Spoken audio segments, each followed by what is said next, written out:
There is this idea that parents want to save. They have an instinct to save their kids. And I actually took a class in college myself, an economic development class, where we discussed how the first form of retirement insurance was having children.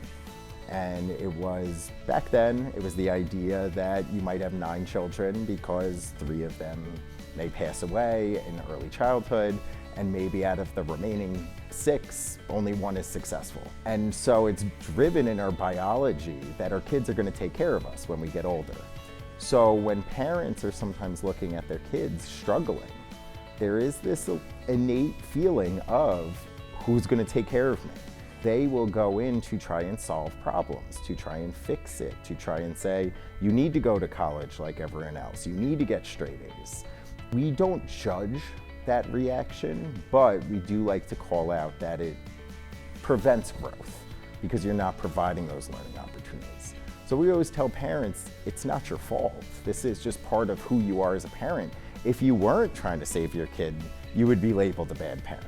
We simply try to outsource that learning process, outsource the learning from struggle, because we know how hard it can be for parents to go through that, to see them struggling, to see their child upset about a 70 that they got on a test.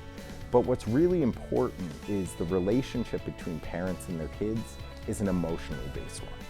And you don't make the best decisions when they're emotionally based. The best decisions are rationally based, and that's when you remove emotion from it. So too often we have kids that might get a 70 on a test, and their first reaction is, my mom is going to be so upset with me. My dad is going to be so upset. I'm going to get grounded. And that's an emotionally based response. That isn't thinking rationally in, how did I get that 70 and what can I do differently next time? Through coaching, we like to remove as much of the emotion so that we can focus on the objective piece, the rational piece of, I got this 70, I don't want to get another 70, so what am I going to do differently?